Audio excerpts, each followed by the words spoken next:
ගොඩක් ආදරෙන් පිළිගන්නවා B2B රසිකයන් සියලුම දෙනා.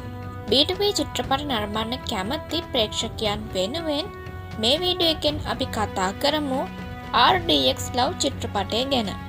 මේ චිත්‍රපටයේ ප්‍රධාන රංගන ශිල්පියා විදිහට තේජුස් කංචෙල්ලා රංගනෙන් දායක වෙලා තියෙනවා. ඒ වගේම මේ චිත්‍රපටයේ ප්‍රධාන රංගන ශිල්පිනිය විදිහට අමානි රංගනෙන් දායක වෙලා තියෙනවා.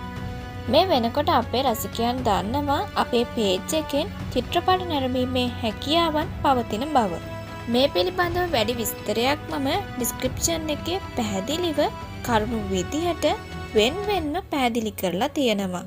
මගේ channel එකත් එක්ක එකතු වෙලා ඉන්න මගේ ප්‍රේක්ෂකයන්ට පුළුවන් මේ වීඩියෝව නරඹලා චිත්‍රපටයේ පිළිබඳව තොරතුරු ගොඩක් දැනගන්න.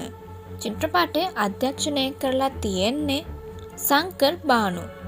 ඒ වගේම මේ චිත්‍රපටය සඳහා IMDb 10න් 4.4ක අගයක් ලැබිලා තියෙනවා.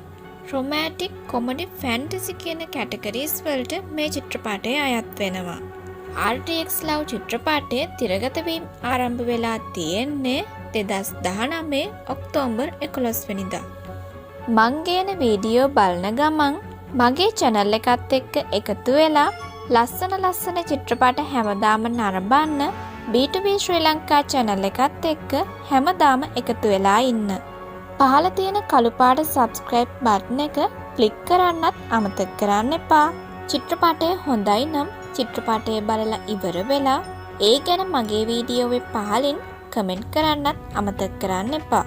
හැමදාම මේ වගේ චිත්‍රපට බලන්න මං ගේන වීඩියෝවට like කමෙන්ට් දාලා channel එකත් එක්ක දිගටම රැඳිලා ඉන්න. තවත් මේ වගේ වීඩියෝ වලින් ඉස්සරහට ලස්සන චිත්‍රපට බලන්න ඔයාලට අවස්ථාව තියෙනවා. නැවතත් අලුත් වීඩියෝවකින් අලුත් චිත්‍රපටයක් කරන් B2B රසිකයන් හැමෝමත් එක්ක ඒ චිත්‍රපටයේ බෙදා ගන්න මම ආයෙමත් එනවා. තවත් ලස්සන වීඩියෝවකින් අපි නැවතත් හමු වෙමු. මම සඳු. බයි.